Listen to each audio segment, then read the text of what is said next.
Good morning and praise the Lord to all my brothers and sisters in the most holy and precious, mighty living name of Jesus Christ. आज का पवित्र कलाम हमने भजन संहिता chapter 68 verse 1 to 3, 28 and 35 में से लिया है। मैं परमेश्वर का वचन पढ़ूंगा, उसके बाद परमेश्वर की आशीष के द्वारा इलेबरेट करने की कोशिश करूंगा और सुनने वाला जन बहुतायत से आशीषित हो। परमेश्वर का पाक कलाम पढ़ने से पहले आइए हम प्रार्थना में जाएं। धन्यवाद धन्यवाद धन्यवाद धन्यवाद धन्यवाद धन्यवाद यावा राफा यावा यरोम यावा शलोम यावा यारी Yahweh Elohim God the Son यीशु मसीह नासरी ji, God the Holy Spirit ji, for your unconditional love mercy and blessing. धन्यवाद करते हैं प्रभु जी, आप ही थे, आप ही हैं, आप ही सदा सर्वदा रहेंगे, आपके सिवा ना कोई था, ना है, ना होगा। धन्यवाद करते हैं प्रभु जी, आपने हमें चुन लिया है प्रभु जी, अन्य जातियों में से प्रभु जी आपने हमें चुना है और हमारे आने वाली संतान प्रभु जी आपसे लेके हमेशा तक आप ही के पवित्र कलाम को जानेगी और प्रभु जी आप ही के पवित्र नाम में विश्वास रखे प्रभु जी। जो आशीष, जो ब्लेसिंग, जो बरकतें प्रभु जी आपने हमें दी है वो पीढ़ी दर पीढ़ी सर्वदा बनी रहे। In the name of Jesus Christ, आमीन। परमेश्वर का पवित्र कलाम भजन संहिता चैप्टर 68 से हम लेंगे वर्स 1, 2 and 3। परमेश्वर उठे, उसके शत्रु तितर बितर हों और उसके बैरी उसके सामने से भाग जाएं। जैसा धुआं उड़ जाता है वैसे ही तू उनको उड़ा दे, जैसा मोम की आँच से पिघल जाता है वैसे ही दुष्ट लोग परमेश्वर की उपस्थिति से नष्ट हों। परंतु धर्मी आनंदित हों, वे परमेश्वर के सामने प्रफुल्लित हों, वे आनंद में मगन हों। आगे हम वर्स 28 पढ़ेंगे एंड देन लास्ट वर्स पढ़ेंगे। तेरे परमेश्वर ने आज्ञा दी कि तुझे सामर्थ मिले। हे परमेश्वर, जो कुछ तूने हमारे लिए किया है उसे दृढ़ कर। 35 वर्स। हे परमेश्वर, तू अपने पवित्र स्थान में भय योग्य है। इज़राइल का परमेश्वर है ही अपनी प्रजा को सामर्थ और शक्ति का देने वाला है। परमेश्वर धन्य है। ये परमेश्वर का पवित्र कलाम है, इसके पढ़े और सुने जाने पर आशीष हो। आमीन। आज का पवित्र कलाम हमें परमेश्वर की आशीष के द्वारा कह रहा है कि परमेश्वर उठे, उसके शत्रु तितर बितर हों और उसके बैरी सामने से भाग जाएं।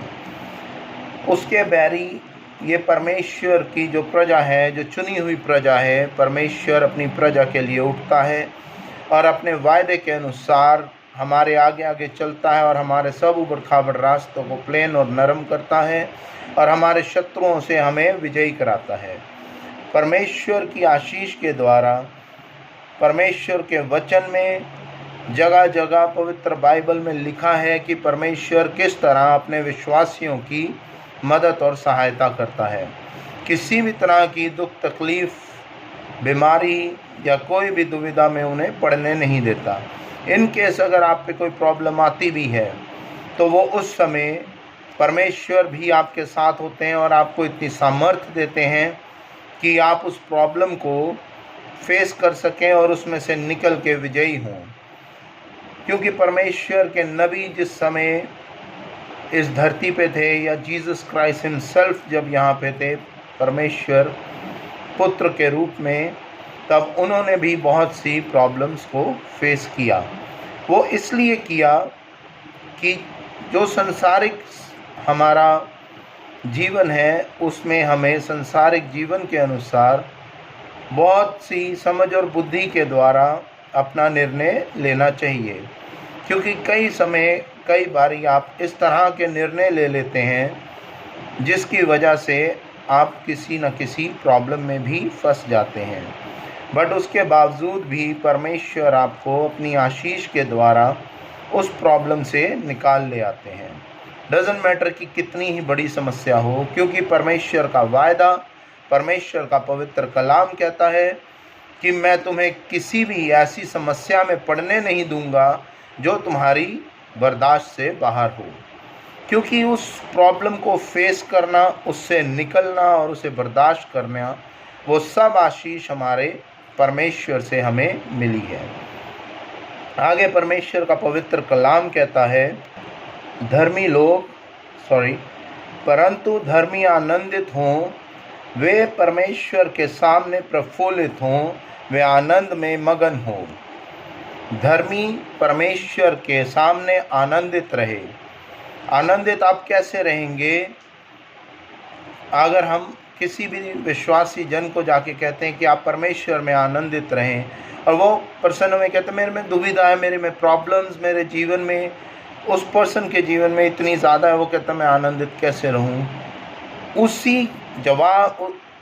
उसी बात का जवाब परमेश्वर कहता है, अगर आप धर्मी हैं आप आनंदित रहें, क्योंकि परमेश्वर का कलाम मती में कहता है, अपना बोझ मुझ पे डाल, तुझे सहारा मैं दूंगा। और अगर आप अपना बोझ खुद ही उठाने की कोशिश करेंगे तो हमारी इंसानों की इतनी भी औकात नहीं है कि हम एक सांस भी अपनी मर्जी से ले सकें। तो फिर हम अपना बोझ कैसे उठाएंगे? ये संसारिक दुविधाएं, प्रॉब्लम्स या किसी भी तरह की जो भी सिचुएशन किसी भी जन के जीवन में आती है, उसकी हमें परमेश्वर को देना चाहिए और परमेश्वर से प्रार्थना में मांगना चाहिए कि प्रभु हमें इस प्रॉब्लम से निकाल और हमारा ये बोझ अपने ऊपर ले ले, क्योंकि परमेश्वर ने अपना बेशकीमती लहू बहा के हमें मोल लिया है। और जब परमेश्वर ने हमें मोल लिया है अपना बेशकीमती लहू बहा के, तो परमेश्वर ने जब हमारे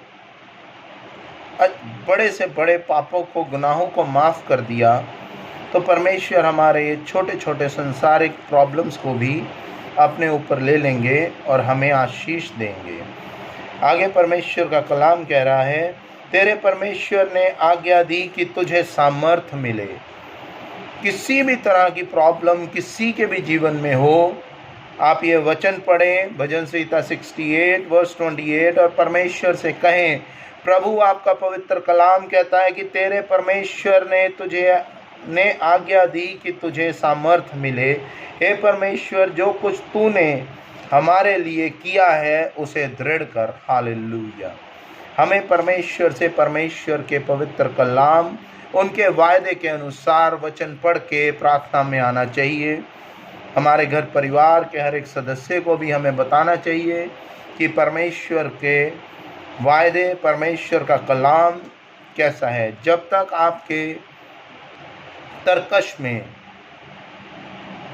तीर नहीं होंगे, या अगर आपके पास सिर्फ धनुष होगा, तीर नहीं होंगे, बंदूक होगी, गोली नहीं होगी, तो आप लड़ाई लड़ नहीं पाएंगे। मेरे प्रिय भाइयों और बहनों, मेरी आपसे दरख्वास्त है कि परमेश्वर के वचन में अटूट बने, परमेश्वर के वचन में अपने आप को मजबूत करें, ताकि जब आपके किसी भी जानने वाले के या आपके जीवन में प्रभु माफ़ करें, किसी भी तरह की कोई भी ऐसी समस्या हो जिसे आप नहीं सॉर्ट आउट कर पा रहे, तब आप परमेश्वर का पवित्र कलाम पढ़ें और परमेश्वर को कहें कि प्रभु आपका पवित्र कलाम, आपका वायदा ये कहता है कि तेरे परमेश्वर ने आज्ञा दी कि तुझे सामर्थ मिले। तो प्रभु हमें सामर्थ दो, हमें समझ और बुद्धि दो कि हम इस प्रॉब्लम से निकल सकें। तेरे परमेश्वर, जो कुछ तूने हमारे लिए, हे परमेश्वर, जो कुछ तूने हमारे लिए किया है उसे दृढ़ कर। वो सामर्थ जो परमेश्वर ने आपको दी है उसे वह दृढ़ करेगा।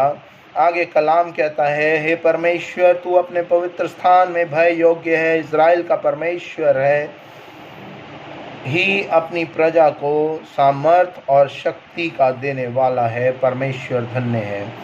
हमारा परमेश्वर एक जिंदा परमेश्वर है, और परमेश्वर को छोड़ और कोई जिंदा परमेश्वर ना कि सिर्फ इस धरती पे, पूरे यूनिवर्स में और कोई नहीं है। हमें परमेश्वर के सामने परमेश्वर की रिस्पेक्ट करते हुए जाना है और परमेश्वर का भय मानते हुए जाना है, और परमेश्वर अपनी प्रजा को सामर्थ और शक्ति देगा, और परमेश्वर सदा सर्वदा के लिए धन्य रहेगा। यह आज का पवित्र कलाम है। इसके पढ़े और सुने जाने पर आप सबको आशीष हो मिले। आमीन। धन्यवाद करते हैं यहोवा परमेश्वर जी, यीशु मसीह नासरी जी, पवित्र आत्मा ji, for your unconditional love, mercy and blessing, जो आपने हर एक विश्वासी जन के ऊपर, उनके घर परिवार के हर एक सदस्यों पे, हर एक पास्टर, प्रीचर, बिलीवर पे डाला है प्रभु जी। अपने पवित्र लहू से आपने हमें, हमारे घर परिवार के हर एक सदस्यों को, हमारे आने वाली जनरेशन टू जनरेशन्स को now and for ever more अपने पवित्र पवित्र पवित्र बेशकीमती लहू में कवर कर लिया है प्रभु जी। धन्यवाद करते हैं प्रभु जी, आपका पवित्र आत्मा आपकी आशीष के द्वारा हम सब के साथ रहता है। आपने हमें प्रोटेक्शन एंड वॉरियर एंजल्स का, समझ और बुद्धि का, शांति और खुशियों का, अच्छी सेहत का, लंबी आयु का पवित्र आत्मा दिया है, क्योंकि आपका पवित्र कलाम कहता है यू में सी और children's peace be upon Israel. उसी वादे के अनुसार प्रभु जी आप हमारे बड़े बुज़ुर्गों को अपने बच्चों के बच्चे देखने की आशीष देते हैं और आप हमें भी देते हैं। और आपकी आशीष वो आपका बेशकीमती प्यार अब से लेकर सदा सर्वदा तक हमारे घर परिवार के हर एक सदस्यों पे, हमारे बच्चों पे, हर एक विश्वासी जन पे, हमारे देश के प्राइम मिनिस्टर पे, हमारे जितने भी जन हैं प्रभु जी जिनका अधिकार औरों पे हैं, उन सब पे हो। और आप उन्हें समझ और बुद्धि का ज्ञान दीजिएगा कि वह देश की तरक्की के लिए और देश में शांति बनाए रखने के लिए सही समय पे सही निर्णय ले सकें। In the name of Jesus Christ, आमीन। ऐ हमारे बाप, तू जो आसमान पर है, तेरा नाम पाक माना जाए, तेरी बादशाहत आए, तेरी मर्ज़ी जैसे आसमान पे पूरी होती ज़मीन पर भी हो। हमारे रोज़ की रोटी आज हमें दे, हमारे कसूरों को मुआफ़ करके हम भी अपने कसूरवारों को मुआफ़ करते हैं। हमें आजमाइश में न पड़ने दे, बल्कि बुराई से बचा, क्योंकि बादशाहत, कुदरत और जलाल हमेशा से लेकर हमेशा तक आप ही का है। In the name of Jesus Christ, आमीन। O my Jesus, save us from all our sins, save us from the fire of hell. Lead all souls to heaven, especially those who are in need of the mercy. Amen and amen. The grace of God, love of Jesus Christ, fellowship of the Holy Spirit be with you all and also with me and my family member. In the name of Jesus Christ. Amen. Shalom and goodbye.